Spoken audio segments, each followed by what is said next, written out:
looks so good. We can't wait to dive right into it. We're back in the kitchen with Ruth Wilson, also known as Ruthie Gwen. That's right. RuthieGwen.com for all of her recipes, and you can subscribe for even more, right? That's right. Yes, I have several of my recipes are on for free. But if you sign up for the subscription, which is very inexpensive, it's $3.99 a month.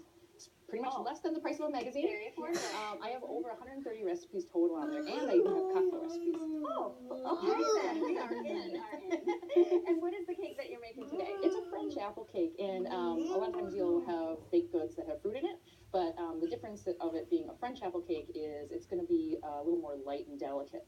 It looks light and delicate. I love it. It is. It's really great. So if you don't want something real heavy and dense, that's the one you want. All right, show us how you do it. Okay. First, what we're going to do is pretty much like any baking. You usually start with putting your dry ingredients together and your wet ingredients, and then you add them together. Okay. So Am I a true chef? So what we're going to do is first, I guess I'll have you go ahead and start with the dry ingredients. Okay. So what we have here, you're just going to go ahead and put them in here, is 1 cup of flour. Okay. And then we have a teaspoon of baking powder and a 1/4 teaspoon of salt. Okay. And then if you could just whisk those together.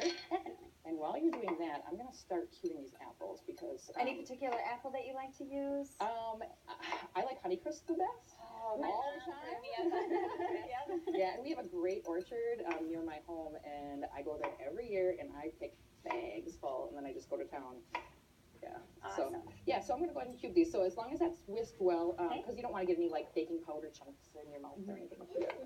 So I'm doing the apples. We need 2 apples cubed. So just peel it, and then maybe 1/2-inch size cubes. Okay. And we're going to put those in later. Okay. So actually, if you want to go ahead and cube those ones, Definitely. and then we're going to slice the other 2. So 4 apples total, cube 2, we're going to slice 2. And those will be for the top and arranged on the top. So I'm going to go ahead and we can start the wet ingredients maybe. Absolutely. Okay. So what it is Everything's better with butter. everything's better with butter. 1 stick of butter. Don't use butter. Okay. And, Butter. I mean, if you're going to make a cake, use butter. Exactly. You're eating the sweets anyway. Right. Just go for it and have the good stuff. And then it's 2/3 cup of sugar. And I have this pre-measured out, and we did add some extra because what we're going to do with the extra sugar is go ahead and sprinkle it over the top after we lay our apples on it, because that's going to make that nice little brown crust on the side. Okay? I like it. So I'll set that aside. So 2/3 cup of sugar it was. And then we're just going to quickly cream it. And do you want to go ahead and cream it? Yep, Rachel? sure. Yeah, put her to work. Okay. We got about a minute left. That's right. Sure. Yep. Get So this go done. ahead. And while you're creaming, watch out. You gonna stick the eggs right in I there? am, yeah. Okay. Yeah. How many eggs are we calling for? 2 large eggs.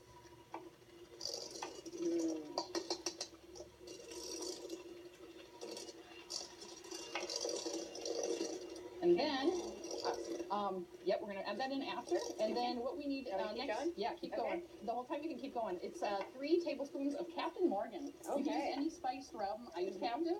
But once you get that Captain in with the sweetness, you can smell it, and it is the perfect combination. Little vanilla? Little vanilla. It's 1 teaspoon vanilla. Yeah, and we'll put the recipe on our website. Yes, So folks absolutely. can get it. And Right. then, So now I'm going to go ahead and I'm going to start adding the dry ingredients. to Okay. that. and the apples? And the cubed apples. Okay. Right. Stick the. All right. We're gonna finish this up while we take a break. We're gonna add the apples in, Mhm. and it's gonna go into the oven and come out looking like that. But again, the full recipe you can find on RuthieGwen.com or on our website. We'll be right back. You're watching The Better Half.